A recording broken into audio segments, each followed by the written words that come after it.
Buenas tardes, Daniel. Buenas tardes, profesor, ¿cómo estás? Bien, ¿cómo te encuentras? ¿Bien? Todo bien, profesor. Profesor, disculpe. Dígame. Yo tuve un problema con la actividad del primer 20% del tercer corte. A mí apenas me validaron hoy el pago. No sé si todavía usted me puede dar la oportunidad de entrar al trabajo. Ya yo lo tengo listo. Sí, bueno, si estás activo ya, ¿qué es lo que no sé? Sí, ya estoy activo. Ya acabo de entrar y ya me habilitaron. Ok, bueno, déjame terminar de hacer algo aquí para...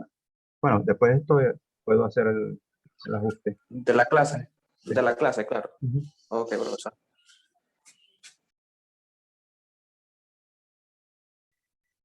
Javier, buenas tardes, ¿cómo estás?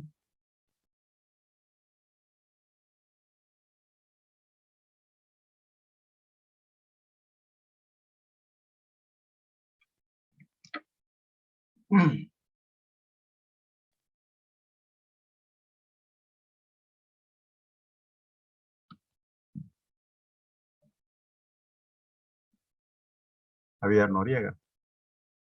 Noguera, que Noriega. Ay. ¿Me escuchan?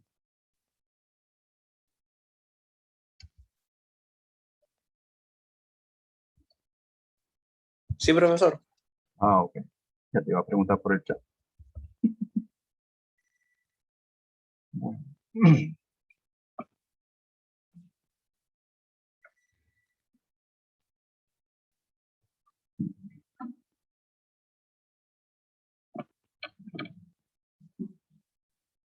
El... ¿Me escucha? Sí, te Ok, escucho. profe, buenas tardes. Es que tenía un problema con el micrófono. Ah, ok, está bien. Ok.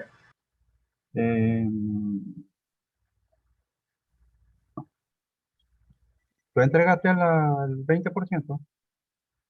Sí, profe, claro. Ah, ok. Sí, entonces con Daniel que tengo que hacer el ajuste. Sí, no, en este caso yo estoy abriendo en la medida en que me van indicando de que ya resolvieron el problema. De la plataforma. Sí, no, el bloqueo que sale cada vez que dejan de pagar la cuota 5 minutos antes del periodo. Sí, sí, yo no sé qué pasó. O sea, antes que se venciera la cuota nos bloquearon. Bueno, 2 días antes, exactamente 2 días antes, nos bloquearon. Fíjate. no me acuerdo si fue hace como 3 o 4 días a un grupo que me estaban preguntando algo y eh, se conectó la profesora Faride y ellos estaban preguntando que era de que cuándo terminaba el semestre, ¿no? Sí. Eh, y ella le dijo algo de que ya estaba por vencerse una cuota y no sé qué más. Sí, pero el problema es que Caja también es lento para responder. O sea, No, Exacto.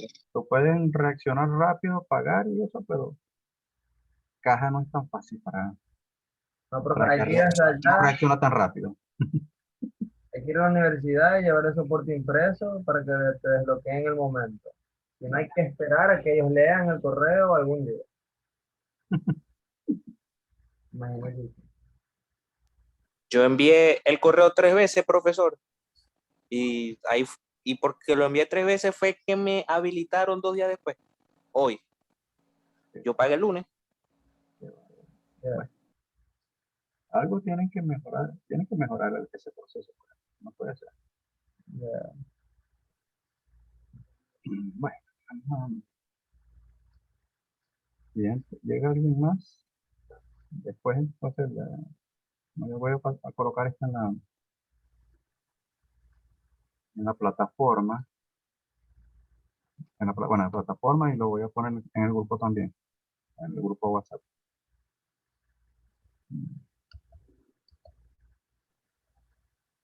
Y el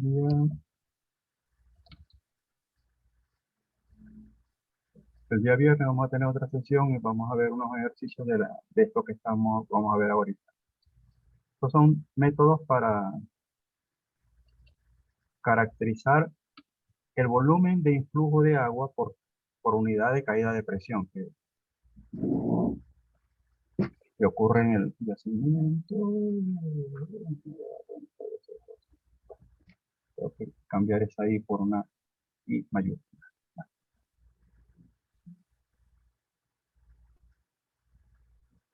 Ok,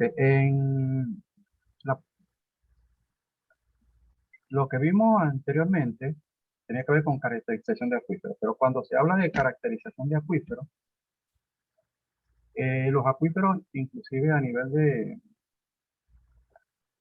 simulación numérica, sí lo puedes hacer, pues tú puedes representar los volúmenes, espacialmente le puedes representar el área, pero es más fácil para no consumir tanta tiempo de cómputo, representarlo como una franja y simplemente darle a esas celdas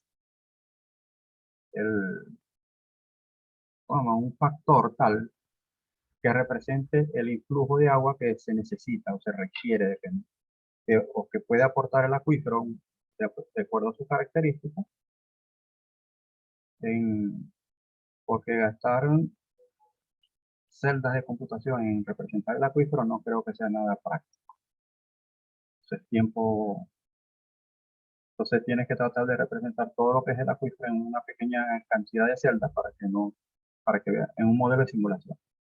Y en balance de materiales también eso se puede maniobrar. O sea, hay una forma en que el acuífero actúa.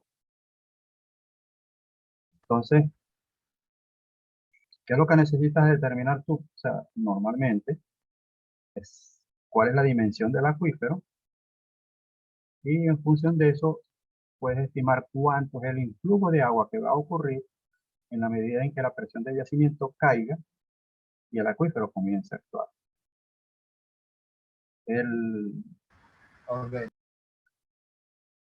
La caída de presión tiene que darse o sentirse, por decirlo así, en la interfase entre el acuífero y el yacimiento como tal. Te digo que el acuífero y el yacimiento forman una unidad hidráulica completa cuando existe realmente conectividad. Que va desde el tope del yacimiento hasta por decirlo así, hasta la base del acuífero. A lo largo de eso tú tienes unas presiones, porque tienes una presión en el tope del yacimiento y tienes una presión hidrostática en la base del acuífero, que depende mucho del tipo de fluido. Pues vas a tener petróleo hasta la interfase con el acuífero y luego del acuífero. Dentro del acuífero lo que tienes es agua. Entonces son dos fluidos, pero son dos columnas hidrostáticas que se van a sumar y tú puedes, así pudieras obtener la presión total en la base del acuífero. Pero a ti lo que te interesa es la presión en la zona donde los dos tienen contacto. Y en ese punto, para el acuífero que representa su tope, para el yacimiento que representa la base, la presión es la misma. Tiene que ser la misma. ¿Ok? Claro está, de ahí para adelante lo que cambia es la dimensión del acuífero, qué tan grande va a ser. ¿Por qué? Porque en el tiempo geológico, esa tiene que llegar a ser un equilibrio hidrostático. Y ese equilibrio hidrostático, ¿dónde existe? En la interfaz. Normalmente la presión de yacimiento se estima al punto medio del yacimiento, pero para los efectos del cálculo de influjo, hay que determinar, esta presión se va a determinar, por lo menos si tú se lo dices a balance de materiales, si tú le dices qué distancia hay del datum del yacimiento, que es el punto medio para la presión, hasta el tope del acuífero, él puede calcular cuánto es la hidrostática y puede determinar cuánto es la presión. Pero las presiones, por lo general, deben estar determinadas en la zona de interfaz, la presión del yacimiento. Entonces, ¿qué es lo que se va a ver allí? En la medida en que cae la presión, ¿dónde cae la presión? En el yacimiento de petróleo. ¿Por qué? Porque yo lo que voy a producir es petróleo. Yo normalmente no voy a meterme con el acuífero. No me interesa producir agua del acuífero. Si alguno de mis pozos penetra hasta el acuífero, lo primero que pongo es un tapón de cemento para no tener que tener el yacimiento comunicado por el pozo con el acuífero. Ok. Entonces, los métodos de predicción lo que tratan de ver es estimar cuánto sería el aporte del acuífero en la medida en que ocurren caídas de presión en el yacimiento. Entonces, el primero que vamos a ver de los métodos es el de Schirtus. Es un método bastante sencillo. Él básicamente lo diseñó para acuíferos de gran energía. ¿Qué resulta? Los acuíferos pueden tener diferentes tamaños. Pueden ser muy grandes cuando se compara con el yacimiento. Ahorita vamos a ver, sobre todo en el segundo, que se hace la relación. Porque Chilton realmente considera que el acuífero que existe es un acuífero infinito. Es decir, es capaz de dar todo el agua que pueda, dependiendo de la caída de presión, claro está, pero todo el tiempo te va a dar la misma cantidad. O sea, no hay un efecto transiente, no considera un efecto transiente, sino que es capaz de responder con la misma cantidad de agua cada vez que caiga una libra de presión. Cosa que en realidad no es así.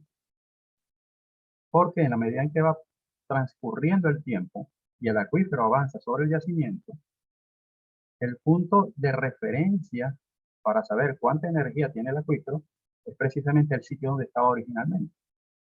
Y en la medida en que él se aleja, está más, ya él, en cierta forma, no es lo mismo. Ya no funciona igual. Entonces, él no me va a poder afectar al yacimiento igual 20 días o 50 días después que empezó a entrar hacia el yacimiento. ¿Por qué? Porque hay un efecto de alejamiento y eso genera un efecto transiente en las presiones que hace que la respuesta no sea igual. Sin embargo, Schultz, en su estudio o el desarrollo que hizo, considera que sí sucede, que no hay ningún efecto transiente allí, que no hay pérdida de efecto de empuje con el transcurrir del tiempo. ¿Okay? Entonces, vamos a ver un momentico lo que plantea Schultz. El modelo asume que la presión en el límite externo del acuífero es mantenida al valor inicial de PI y que el flujo en el yacimiento se basa en la ecuación de Darcy. ¿Okay? PI en el límite externo. Para el acuífero, ¿cuál es el límite externo? El yacimiento. O sea, o el límite máximo de presión. ¿Ok? Siempre va a ser PI. Al igual que en la parte de yacimiento, siempre partimos de que en el límite la presión es igual a la presión inicial, por decirlo así al principio. También considera que el flujo es proporcional al diferencial de presión que ocurre entre el yacimiento y el acuífero cuando comienza a producir. Y asume que la viscosidad del agua, la permeabilidad promedio y la geometría del acuífero son constantes. Para esas condiciones se cumple que el influjo de agua WE es igual a una constante de intrusión de agua multiplicado por la caída de presión. Ahora, ¿cómo se determina la presión con respecto a la PI? Como les dije antes, la PI en el punto de contacto, en el límite entre yacimiento y acuífero, acuérdense que yo parto de que es igual para los dos, tanto para el yacimiento como para el acuífero, ¿no? menos P. ¿P cuál es? La presión a la que ha caído la presión inicial. ¿Y dt qué es? Es el tiempo transcurrido en el cual hay estabilización. ¿Por cuánto tiempo está esa diferencial de presión? Ahora, si yo hago despeje de WE sobre dt, que es la tasa de influjo respecto al tiempo, obtengo que la constante de influjo por la diferencial de presión me dice cuánto es el volumen de influjo en relación al tiempo. Acá es la constante de influjo en barriles por barriles o pies cúbicos por día, y P y menos P es la caída de presión en el límite. El valor de K prima, entonces se puede determinar determinando o conociendo el valor de K prima, entonces se puede determinar el valor del influjo de agua en cualquier periodo. Ahora, K prima que ¿tengo alguna forma matemática de calcularlo? No directamente, sino que se utiliza un artificio. Y ese artificio parte de lo siguiente. Estoy hablando de cómo definió Chircus su ecuación.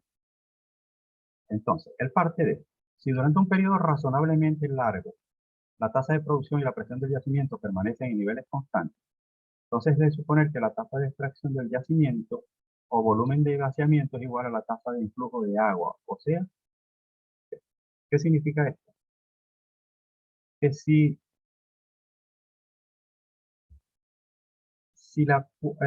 yo estoy produciendo el yacimiento y a pesar de que estoy produciendo, no hay cambios en la caída de presión. Para que eso ocurra, quiere decir que alguien tiene que estar reemplazando el fluido. Entonces lo que se dice es que si eso ocurre, significa que mi tasa de extracción, en este caso se habla como tasa de vaciamiento de petróleo, gas y agua, la tasa de vaciamiento de flujo y de fluido del yacimiento, debe ser igual, o el influjo es igual a la tasa de vaciamiento. Entonces, partiendo de eso, de que en el yacimiento ocurre esa situación, yo puedo utilizar esa asunción para ir a determinar mi constante de influjo. Ok, entonces, ¿qué pasa? Yo digo que la intrusión de agua con respecto al tiempo es igual a mi tasa de vaciamiento. ¿Y quién es mi tasa de vaciamiento?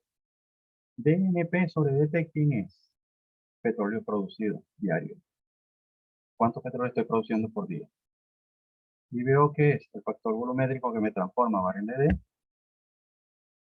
normales, que son los de, o barriles, me lleva a barriles de yacimiento, los barriles normales, que son, porque yo la producción de petróleo la calculo en barriles por día, ¿cierto? Normales, barriles normales por día. Pero necesito estos a condiciones de yacimiento.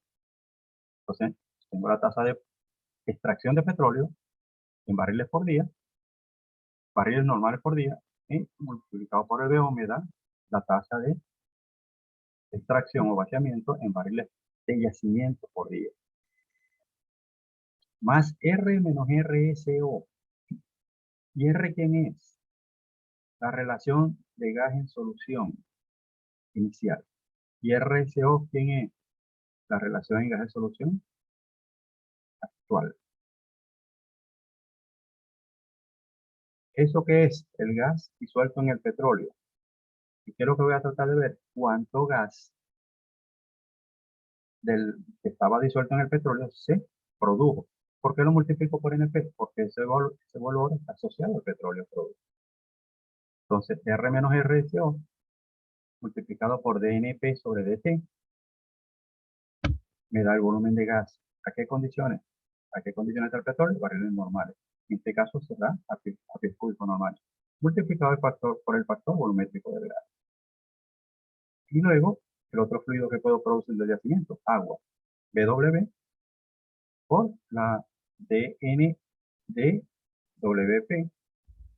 agua producida, contra DT, tiempo. Entonces, eso es mi volumen, volumen de extracción de petróleo, volumen de extracción de gas y volumen de extracción de agua. Y eso, en teoría, de acuerdo al primer planteamiento, debería ser igual a mi tasa de influjo.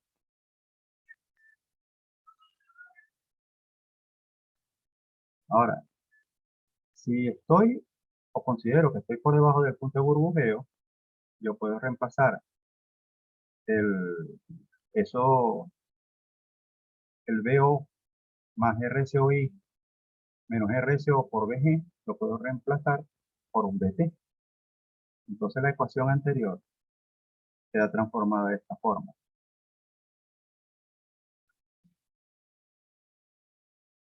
Ahora, BO por debajo del punto de burbujeo, yo lo puedo reemplazar por BT también. Bueno, sigamos con esto. Entonces, W, la tasa de influjo, yo puedo utilizar esa ecuación que está allí. Si tengo factor volumétrico total, si tengo factor volumétrico total, utilizo factor volumétrico total. Las dos expresiones. Ahora, esto me está dando la tasa de influjo. Y yo voy, aquí tengo la tasa de influjo y la divido entre delta T, cuánto es el tiempo que ha estado estabilizada la presión. ¿Y cuál es el otro término?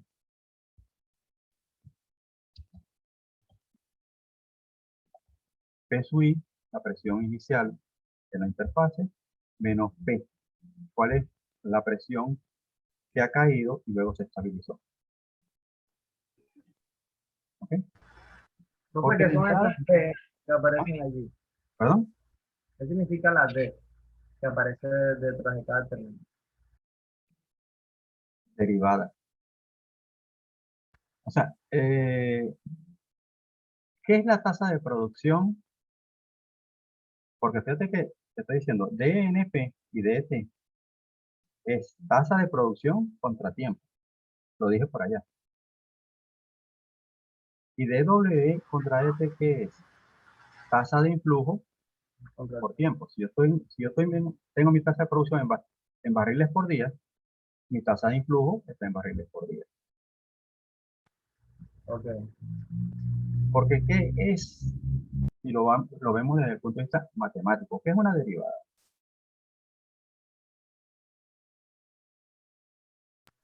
Es derivada y fíjate que a nivel matemático se trabaja también se llama diferencias finitas.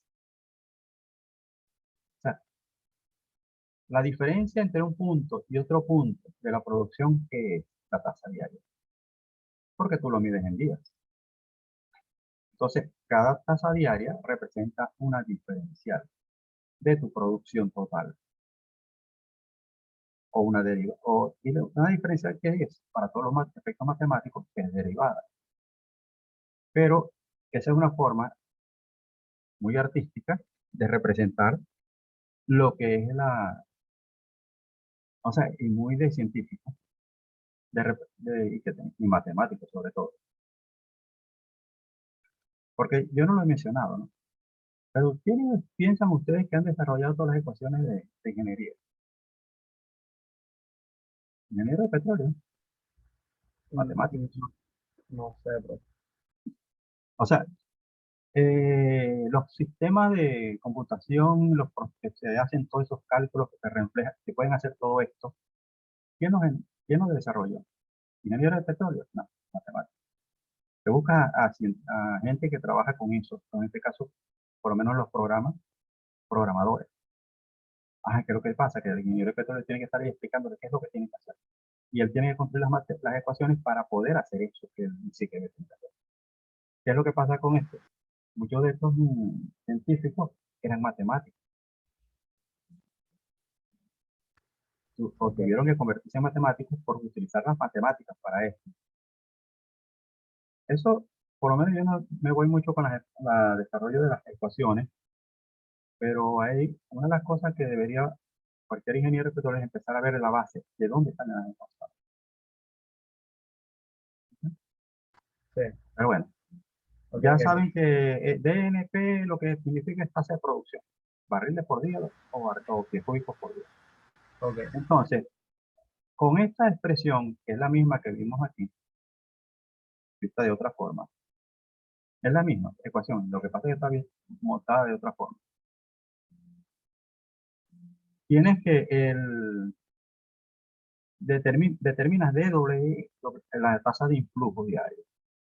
Ahora, si nos vamos a la expresión que tengo abajo, que es la misma que vimos por acá, aquí está, dWe sobre dt sobre igual a K prima tal. Resulta que ya aquí conozco delta WE.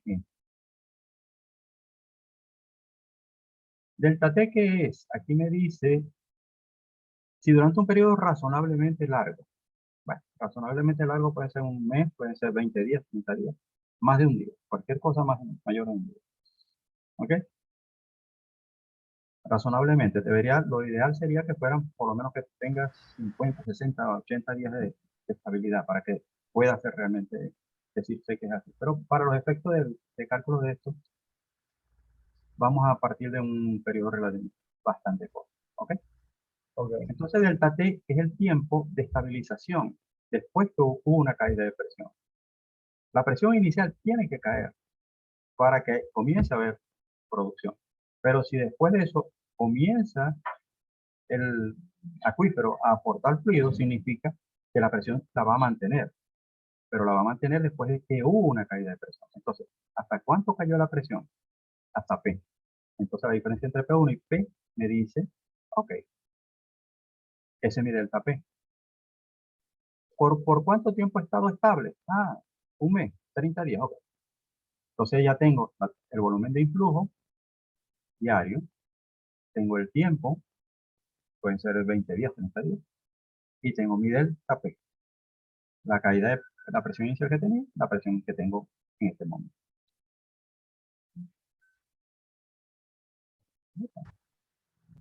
Ok. Ok, esto con respecto, son los valores que yo necesito. ¿Por qué? Porque si yo quiero ahora calcular cuánto es el influjo de agua que va a ocurrir, me voy a la primera ecuación.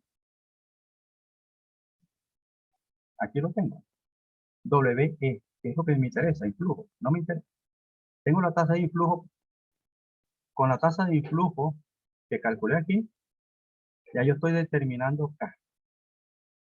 Pero ahora resulta que quiero saber, ok, si hay otra caída de presión adicional, ¿cuánto sería el influjo? Me tengo que ir a la ecuación esta que está acá. WE igual a K' por PI menos P multiplicado por DT. Volvemos a caer lo mismo. K ya la determiné utilizando aquel artificio. P sub I es la presión inicial. P va a ser la nueva presión. Eso, vamos a suponer que me había caído 50 libras y se estabilizó por 90 días. Ok. Después de ese tiempo, sucedió que me volvió a caer la presión. Otras 20 libras más. Ya tengo 70. Y eso se va a mantener por 100 días. Ah, entonces ahora tengo mi K' que ya la determiné. Tengo mi PI menos 70 ahora. O sea, menos una presión tal que me da 70. 50 que ya hubo y 20 adicionales que tengo ahora. ¿Y por cuánto tiempo? Dije que eran 100 días, ¿no? Algo así. Bueno, el valor que sea. Sí. Entonces, ahora puedo calcular el influjo por la nueva caída de presión. Ahora, ¿ustedes Ok. se acuerdan del efecto de superposición del que hablamos? Sí, sí. Cuando hay un cambio de tasa de flujo, yo vengo con una tasa de flujo y después de eso cambio la tasa. ¿Y cuál es el efecto que tengo? Una sumatoria de los dos efectos. El efecto que traía la tasa que venía, más el efecto que me va a generar la nueva tasa, ¿no? Sí. Fíjense aquí, cuando calculé la constante de influjo, utilicé la caída de presión que había vivido inicialmente y que me llevó a la estabilización y que después eso se estabilizó y dio, fueron 50. Entonces les digo ahora que me cayó 20 más. ¿Y qué fue lo que dije? Ah, no, ahora tengo 70. Entonces, cuando calcule este influjo, ¿con qué lo voy a calcular? ¿Con 50 o con 20? ¿O con 20? No, con 70. No, 70, claro. ¿Ok? Ok, de momento me quedan 10 minutos. Ok, entonces, ¿qué necesito? Fíjate que esto se mueve nada más con esta ecuación inicial que tenemos aquí.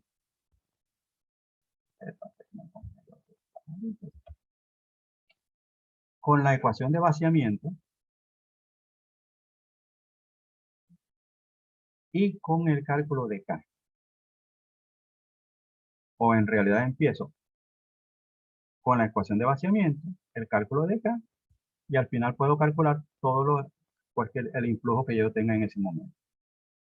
En el viernes vamos a tener una sesión y vamos a ver un ejercicio de este método y otro del que viene. Ok, profe, disculpe, ¿el viernes como a qué hora más o menos? Y estimo que es esta misma hora, bueno, por lo menos ahorita lo estoy programando para esta misma hora. Ah, bueno, pues. Ok, este otro modelo, este modelo de Van Evertingen y Holtz. Aquel es para un acuífero, yo siempre digo infinito, aunque puede ser de mediana intensidad, pero lo que aparta con aquel es que dice que es flujo continuo, no hay efectos transientes. El modelo de Van Evertingen sí considera efectos transientes, es decir, flujo semicontinuo, y está hecho para empuje por flanco, por los lados de los yacimientos. Hay un método que está al final, posiblemente no nos va a dar tiempo, que es el de Force, que tiene mucho que ver con empuje desde el fondo. Ok, en muy pocas aplicaciones el modelo de influjo de agua continuo es adecuado por su naturaleza, por lo que considera que es algo que no es real. Allá considera que no hay efectos transientes, pero como la naturaleza tiene en movimiento de fluido es transiente, la condición es transiente de los acuíferos sugiere que debe considerarse un término dependiente del tiempo en los cálculos de el influjo de agua o intrusión de agua. Un acuífero con empuje por los flancos es aquel en el cual el influjo de agua hace que el yacimiento ocurra, o este movimiento de agua hacia el yacimiento ocurre por los lados, con muy poco efecto en la dirección vertical, en contraste con un acuífero de fondo que tiene muy significativo empuje de vertical. Aquí hay que utilizar parámetros adimensionales. Hay unas tablas que están en el libro de Grafan-Hofstein. Tengo que ver cómo puedo hacer para que, bueno, ustedes las pueden accesar. Si no tienen el libro, yo se los puedo facilitar vía, vía digital. Lo tengo en Ok, digital. Aquí se menciona, los autores convirtieron sus soluciones de acuíferos de empuje lateral a valores adimensionales de influjo de agua y presentan sus resultados en forma gráfica y tabular. En el libro Applied Petroleum Reservoir Engineering de B.S. Kraft y M.F. Hopkins, para varias razones, para varios tamaños de acuíferos, desde acuíferos de 0,1 muy pequeños hasta un acuífero de 10 o más, que normalmente en el acuífero de 10, que es el acuífero más grande, que es mucho mayor que el yacimiento. Y ese tamaño de yacimiento normalmente se halla por la relación de radios entre el radio del acuífero y el radio del yacimiento. RR es radio reservoir radius y reservoir o sea, en stabilization, que es el RE. La tasa de influjo, la tasa de influjo en el caso de Van Evertingen se determina por esa ecuación. WE, tasa de influjo, es B'. ¿Quién es B'? Es la constante de influjo. Delta P, la caída de presión. WED es la tasa de el parámetro adimensional de influjo, que se consigue en las tablas aquí. Beta prima viene dada por esa ecuación, 1,119 multiplicado por la porosidad, por la compresibilidad total, por el espesor y por el radio del yacimiento al cuadrado, y multiplicado por una cociente entre el ángulo de contacto del yacimiento, acuérdense que es por los flancos. O sea, si va a ser a 60 grados, 80 grados, a 200 grados, o sea, sobre 360 que sería un círculo completo. Ok, esas son las ecuaciones básicas para trabajar con el modelo de Van Hermendino. Y lo otro son las tablas para WED. Sin embargo, en la clase pasada vimos el gráfico, la curvita aquella que con los escalones. Bueno, para esta hay que utilizar. En el viernes vamos a ver el ejercicio y van a ver cómo se aplica eso. Y cómo se considera el efecto transiente o el efecto de superposición para los efectos de calcular el influjo. Se puede aplicar también para Chilcot. Si tú tienes un periodo de estabilización y después de eso hay varias caídas. Ok, se puede hacer. Porque yo le puedo aplicar Chilcot a cualquier, o sea, a cualquier tipo de acuífero, pero me va a dar, mm, siempre me va a dar un valores muy elevados comparativamente con la realidad. Ok, el otro método que tenía aquí, pero fíjate, aquí tenemos dos ecuaciones con las que vamos a trabajar. Ah, bueno, hay una para calcular el, el, el, el θ, que lo vamos a ver en el ejercicio. Cuando el método de Codd, Allan y Shen sirve para flujos semicontinuos, también incluye efectos transientes con empuje de fondo. ¿Okay?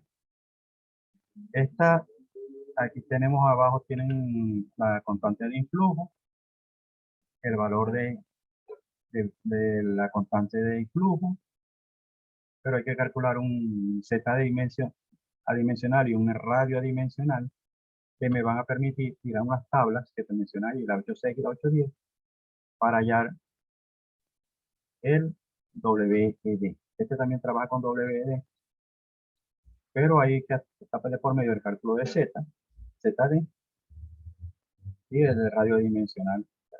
Se rodaron las ecuaciones. Básicamente lo que iba a manejar aquí era esto, para que vieran con lo que vamos a trabajar con el ejercicio. Puede ser que se clarifiquen algo más, o si no, después de la sesión el fin de semana, podemos tener una reunión vía WhatsApp para profundizar más en el caso de que haya dudas. Las va a ver, porque no se crean, esto es sencillo, pero hay que tener cuidado, hay que estar claro con lo que va a hacer. Claro. Profe, yo le quería decir que como yo no tengo WhatsApp, a veces a mí se me hace difícil participar en los talleres y a veces no estoy. ¿Tienes acceso a, cuál es el otro? Telegram. Sí, Telegram sí tengo, pues. Ah, ok. Vamos ¿Usted a tiene ver si Telegram? vamos a ver si podemos hacer algo por Telegram, pero no, aún no estoy muy claro no lo he Ok. usado mucho. De todas formas, yo entro en los grupos por el teléfono de mi papá, pero mi papá siempre está en el trabajo desde las 8 de la mañana y llega como a las 8 de la noche y a veces en la noche no hay luz. Y entonces yo No, vuelvo por un eso, o poco sea, después. te digo, o sea, vamos a tener el martes la sesión esta, pero pudiéramos después de las 8 de la noche tener otra vez la misma sesión, pero por WhatsApp. Ok, ok. Vamos Bueno, a ver porque si lo podemos programar así para el le viernes. quería decir, sí. Ujú. Y a veces no entro a Profe, los por ¿Ah? lo menos. profe, le quería preguntar si usted va a subir este video por Zoom, porque no pude Sí, entrar a la sí, clase. sí, lo voy a subir. Sí, tengo que Ah, subirlo, ok. tengo que convertirlo y subirlo. Vamos a ver si para este fin de semana ya están todo montado. Bueno, profe, muchas gracias. Ok, que tengan buenas tardes, porque ya Igual, ahorita igual nos usted. saca Zoom. Ya, ya avisó Ok, y profesor. según esto lo que queda es un minuto. Así que Dele, Profe, pues, una profe. pregunta. dígame. ¿Para cuándo es la fecha de entrega de la última actividad? Bueno, debería ser para el domingo 25, porque, bueno, En realidad, yo voy a programarlo para el 25, pero les podré dar un poquito de chance hasta el 27 porque